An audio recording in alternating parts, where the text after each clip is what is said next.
ಕಂಪ್ಲೀಟಾಗಿ ಕೈ ಕೊಟ್ಟಿಲ್ಲ, ಇನ್ನೂ ಟೈಮ್ ಇದೆ. ಆದರೆ ನಮಗೆ ಬಂದಿರುವಂಥ NDRF ಮಾಹಿತಿ ಪ್ರಕಾರ ಬರ್ಬೋದು ಅಂತ ಇದೆ. ನಾವು ಪ್ರಿಪೇರ್ಡ್ ಇರಬೇಕು. ಈಗಾಗಲೇ 35% ಕೊರತೆ ಇದೆ ಅಂತ ಆಗಿದೆ. ನಿನ್ನೆ ಕೆಲವು ಭಾಗದಲ್ಲಿ ಬಂದಿದೆ. ಮಹಾರಾಷ್ಟ್ರದಲ್ಲಿ ಚೆನ್ನಾಗಿ ಬಂದಿದೆ. ಮಹಾರಾಷ್ಟ್ರದಲ್ಲಿ 40,000 ಕ್ಯೂಸೆಕ್ ನಮಗೆ ನೀರು ಬಿಟ್ಟಿದ್ದಾರೆ ಡ್ಯಾಮಿಗೆ.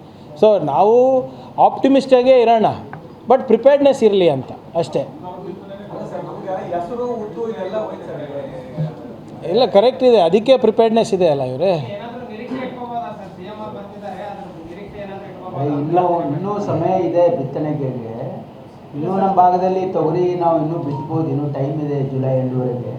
ಈ let us all be hopeful, ಆಶಾದಾಯಕವಾಗಿರೋಣ. ಈಗ ಸಾರಿ ಇಲ್ಲ, ಹೆಸರು ಟೈಮ್ ಮುಗಿದೋಗಿದೆ, ಉದ್ದು ಮುಗಿದೋಗಿದೆ, ತೊಗರಿಗೆ ಸ್ಕೋಪ್ ಇದೆ. ಇನ್ನೂ ಜುಲೈ ಎಂಡ್ವರೆಗೆ ತೊಗರಿಗೆ ಸ್ಕೋಪ್ ಇದೆ. ಆಮೇಲೆ ಹತ್ತಿ ಬಿತ್ತಬೋದು, ಆಮೇಲೆ ಸೂರ್ಯಪಾನ ಬಿತ್ಬೋದು. ಇಲ್ಲ, ಆ ಕ್ಲೌಡ್ ಸೀಡಿಂಗ್ದು ಒಂದು ನಮ್ಮ ಇವರು ಹಾವೇರಿದವ್ರು ಇರ್ಬೋದು, ಪ್ರಕಾಶ್ ಕೋಳಿವಾಡ್ ಅವರು ಅದರಲ್ಲಿ ತಜ್ಞರಿದ್ದಾರೆ ಅದರಲ್ಲಿ. ಸೊ ಅವರು ಹೋದ ಬಾರಿ ಕೂಡ ಮಾಡಿದರು ಅದು. ಇನ್ಫ್ಯಾಕ್ಟ್ ಅವರು ಒಂದು ಖಾಸಗಿ ಬಿಲ್ ಕೂಡ ತರಬೇಕಂತ ಅವ್ರದ್ದು ಆಲೋಚನೆ ಇತ್ತು. ಬಟ್ ನೋಡೋಣ, ಅದು ಇನ್ನೂ ಸದ್ಯಕ್ಕೆ ಅದು ಕ್ಲೌಡ್ ಸೀಡಿಂಗ್ ಮಟ್ಟಕ್ಕೆ ಚರ್ಚೆ ಎಲ್ಲೂ ಆಗಿಲ್ಲ. ಇಲ್ಲ ನೋಡಿ, we will do everything in our capacity. ಏನೇ ಮಾಡಿದ್ರೂ ಕೂಡ ವೈಜ್ಞಾನಿಕವಾಗಿ ಮಾಡಬೇಕು, ಜನರಿಗೆ ಅನುಕೂಲ ಆಗಂಗೆ ಮಾಡಬೇಕು.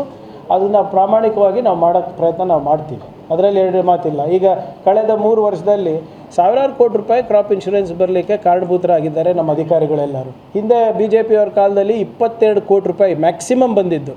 ಆದರೆ ಕಳೆದ ಒಂದೇ ವರ್ಷದಲ್ಲಿ ನಮ್ಗೆ 640 ಕೋಟಿ ಬಂದಿದೆ. ಹಾಗಂತ ಇದು ಹೇಗಾಯಿತು?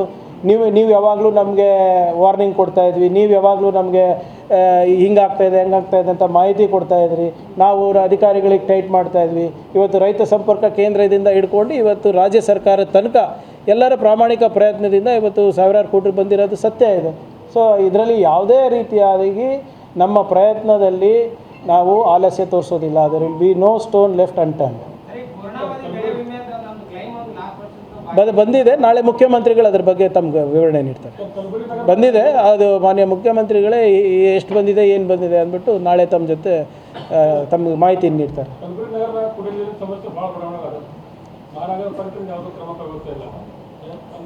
ಈಗ ನಮಗೆ ನಾನು ಹೇಳ್ದಂಗೆ ಒಂದು 2-3 ದಿನದಿಂದ ಅಲ್ಲಿ ಮಳೆ ಬಂದಿರೋದ್ರಿಂದ ಸ್ವಲ್ಪ ನಮಗೆ ವಿರಾಮ ಆಗಿದೆ. ಇನ್ನು 45 ದಿನಕ್ಕಂತೂ ನಮಗೆ ಸಮಸ್ಯೆ ಆಗೋದಿಲ್ಲ ಅಂತ ನಾವು ಕ್ಯಾಲ್ಕುಲೇಟ್ ಮಾಡಿದ್ದೀವಿ.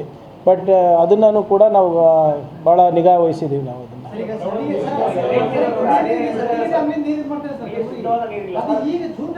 ಅದಕ್ಕೂ ಕೂಡ ನಾವು ಅಪ್ರೂವಲ್ ಕೊಟ್ಟಿದ್ದೀವಿ. ಇದು ಏನು ನಮ್ಮದು ಟೆಕ್ಸ್ಟೈಲ್ ಪಾರ್ಕ್ದೇನು ಮೊನ್ನೆ 320 ಕೋಟಿ ರೂಪಾಯಿ ನಾವು ಅನುಮೋದನೆ ನೀಡಿದ್ದೀವಿ. ಅದಕ್ಕೂ ಕೂಡ ಸೆಕೆಂಡ್ರಿ ಟ್ರೀಟ್ಮೆಂಟ್ ಪ್ಲಾಂಟ್ ಇದೆ. ಮತ್ತು ಅದರದ್ದೇ ಇನ್ನೂ ಒಂದು 50 ಕೋಟಿ ಹೆಚ್ಚು ಹಾಕಿ ತಾವು ಏನು ಹೇಳ್ತಾ ಇದ್ರೆ ಶುದ್ಧ ಕುಡಿಯೋ ನೀರಿದು ಅದನ್ನು ಕೂಡ ಅದಕ್ಕೆ ಪ್ಲ್ಯಾನ್ ಇದೆ. ಅದು ನಾನು ನಾಳೆ ನಿಮ್ಗೆ ಕೊಡ್ತೀನಿ ಮಾಹಿತಿ. SIR